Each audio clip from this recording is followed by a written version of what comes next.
Hello everybody, welcome back. So I'm going to try and make this one short and sweet, what we're going to talk about is not so much about Bitcoin, but its correlation with the dollar and the Nasdaq, and what we're looking for next week. So the weekend used to be a tradable event. You know, everyone used to be able to trade weekends, and it used to generally be bullish because the armchair traders, the retailers like you and me, it generally drove the market over the weekend. But it only takes you a few minutes on Twitter or YouTube to recognise that everybody's bearish. It's so bearish. A bear market. It's a bear market.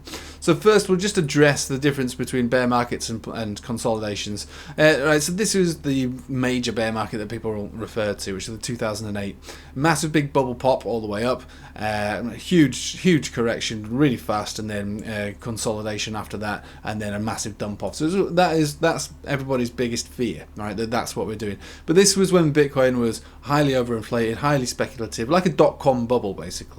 Very similar to that kind of vibe, a dot-com bubble, and it popped. So what we're looking over here isn't really anything like that, and the way I choose to see the dot-com bubble is that, yeah, there was a massive dot-com bubble, right? And then that popped, and then through that were some epic investments if you were to get in on these sort of things. You got your Google, you got all these things that are now super mega giants that came out of the ashes, the prevailing dominant internet companies, right, that we all know today. So out of the dot-com bubble came real asset trading, real stocks, real beasts that continue to grow and are probably not going to go anywhere, right? That is what's kind of happening with blockchain generally and crypto as a whole. So it's being adopted left, right and centre, and Bitcoin's being sucked up by institutions and even countries now. So it's different now. So this is highly speculative dot-com bubble pop, and this is, well, it's a number of things, but it's not a bubble pop. This is a consolidation. But more than that, we can turn our attention over to the Nasdaq, which is over here, and the Nasdaq is highly correlated at the moment. Okay, so we got ourselves a peak around November, a second lower high around December, and then a drop off. Okay, similar to what we saw over here. We got our peak around November, and then basically dropping off into December. But then on top of that, there was this, which is something we spoke about, before it happened, and we've referred to many times after it happened, which is that this wasn't driven so much by the chart. This was a sell-off in all traditional markets to do with the virus, the new virus that came out. And again, we were talking about that as a potential problem because we've been here before. That was your original virus that came out, and it caused a massive shock in the market. This is a new virus that came out. Everybody was talking about it like it was, just something new. But we recognised that there was a potential issue there. So Bitcoin and traditional markets got kicked down the stairs as the new virus became a thing. And then on top of that, the money printers turned off. Inflation's a problem. We've got to sort that out. Rate hikes down the line. And then basically everyone was just in standing off on the fence. Let's wait and see how this all plays out. There's no problem with being in a cash position because the Dixie, which is the next thing that we're going to look at, has one future ahead of it, which is that it's going to likely continue to go up until inflation is reasonably under control. And we've been watching this dollar uptrend, this Dixie uptrend. Again, this is a chart. We can't particularly trade the dollar, but we can always refer to it to see how the dollar is performing against other currencies, which is basically what this is. And the dollar's been in an uptrend and a steady uptrend for a while. We've had our finger on this for a while, looking at it, and it's not had too much of a negative impact on Bitcoin as it's gone up. And it's interesting to recognise that the dollar has been higher than this in the past, and the Bitcoin bull market began around this level here. So we were in an uptrend over here, and Bitcoin was generally mostly in an uptrend. It went from 4,000 to 14,000 in a few months, and the dollar was higher, or the Dixie was higher than it is today. So it's not going to be a hugely important thing to assume that Bitcoin is going to go down because the dollar or the Dixie is going up. We've been higher than this in the past with a higher Bitcoin price rise. Not a higher price, but green candles, max green candles. With a higher Dixie value. So I'm expecting that this area here is likely to be the top, and this is where the dollar is going to end up stabilizing and then probably going back into a consolidation on the longer term. That's fine. That could take a couple of months, and that's probably what I'd expect to see back up to the the previous peak of the prior to the post pre-pandemic levels, right? And if we zoom out long enough on the monthly chart, this is what all these Bitcoin maximalists and Max Kaiser and Michael Saylor all refer to, and it's true. The dollar is it's got inflation built into it. That's the nature of all fiat currencies. They can't help that. That's just how it's going to be.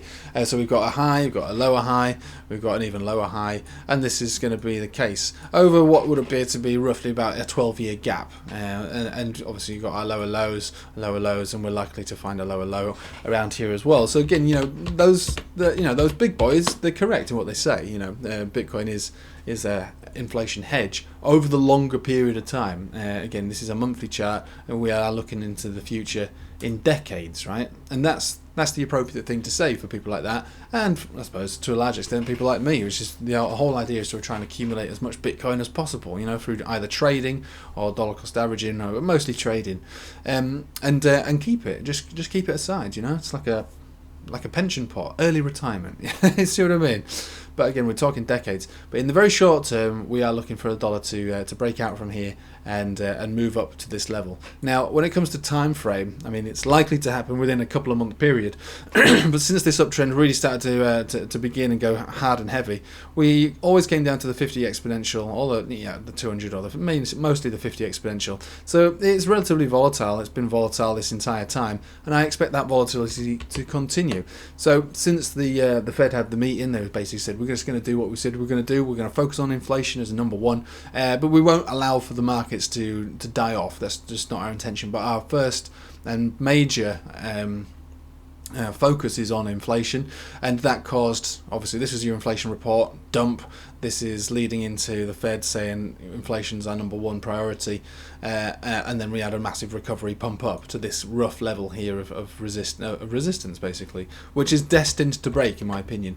But in the short term, like next week, I think what we're going to do is at some point have a revisit of the 50 exponential, wherever that might be in the time, and then basically go on to make a new high. So the reason I'm talking about the dollar so much is because, or the Dixie, is that these levels, this pullback to this level, that will offer some light relief to the Nasdaq and crypto as a whole. Focusing on the Nasdaq here, this is your equivalent of breaking down below 40. This is your 14,200 area, basically. And we broke down quite hard and came down to this level here, which is essentially, I suppose you could call it the 32 zone for Bitcoin. Again, they are correlated, but by default they're not correlated exactly, they're correlated by default. And this is why I'm saying that I don't think we're in a long-term bear market like in 2018. That was done for the different reasons. At the moment, what we're doing is we're trailing behind traditional markets. We've been traded heavily by Wall Street, and it's basically working out in the same way that all markets are working, and that's all to do with the dollar and the fundamentals behind the dollar and the inevitable continuation of the uptrend for the dollar, right? So a bear market, for a long drawn out bear market, it's not very likely. It's more likely that this Nasdaq and Bitcoin are going to trend together. Now, obviously, this has been a big pullback for the Nasdaq so far. From the top to the bottom is 19%. That's bigger than most of the pullbacks we've had, prior to the, since the big March dump here. We've had 12%, 15%. Generally, this is the biggest one we've had so far, which is, again, why I'm saying that the Bitcoin situation isn't too much of a big deal to worry about, because the Fed don't want markets to crash, or what markets are doing now is they're receiving shock. It's shock in the market, and people are taking profit off the table, and they've been doing that since December anyway. Tax years and things like that. But now they're looking for a better entry point, and they're waiting to see when the dust settles. And the dust settling is essentially the Dixie's dust, and the Dixie's dust will settle around these zones, in my opinion. And it'll take a couple more months for that to happen. When that happens, then it's time. It's time to start hedging into wherever the Nasdaq is at the time. Could be back down to this low. It could be down to this low. Again, that would be one hell of an entry point for anybody who wants to get back into the Dixie.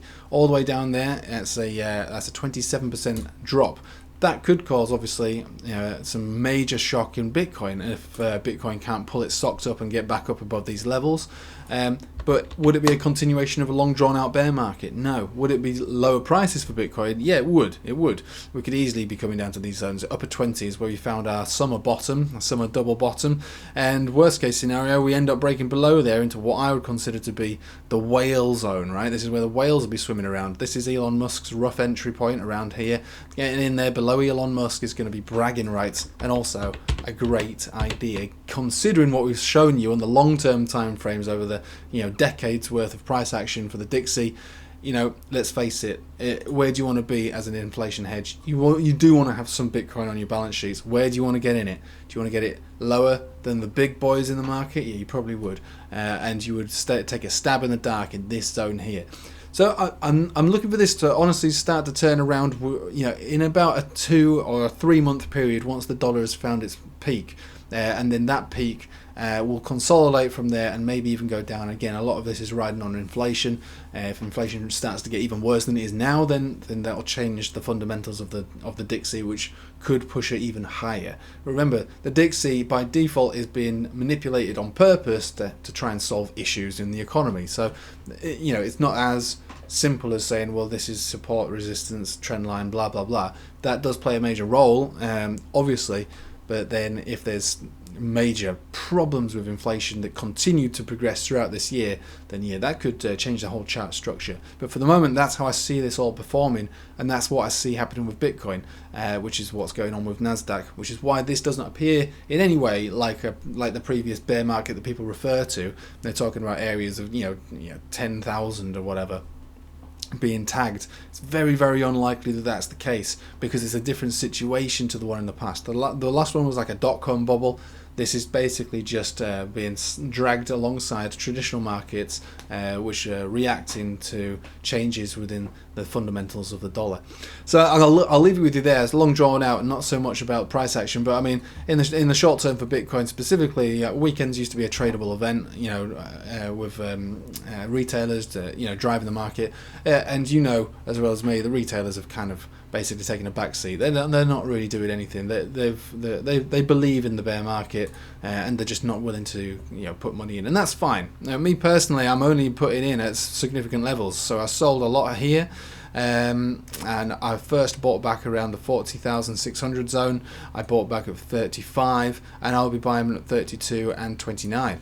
Again, this is how you play the game. You sell high and you buy incrementally low, never being all out, never being all in, because my genuine belief is what I've just said. That's how I expect it to go, but it doesn't mean that in the short term we can't continue to go lower. I expect that we probably will, and the weakness over the weekend is very telling to where the money's coming from. And at the moment we do have an RSI breakout, which suggests subtle change of momentum. We've got a turning up of the MACD as well, which is good, but we're still stuck below the 10 exponential moving average, which has been the main problem for the entire downtrend. So that's where we are more or less now.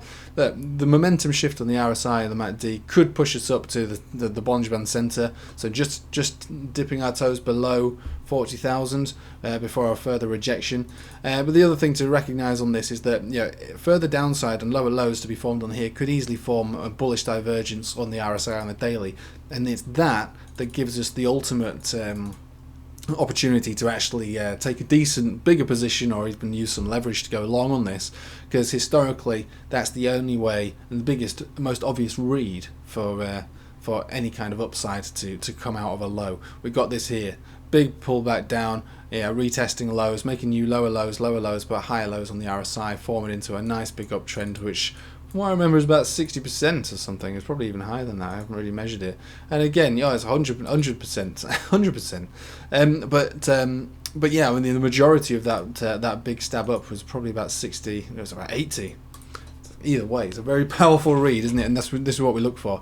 And for the record, when we were downtrending here, when we were down here, I said, look, entry point here.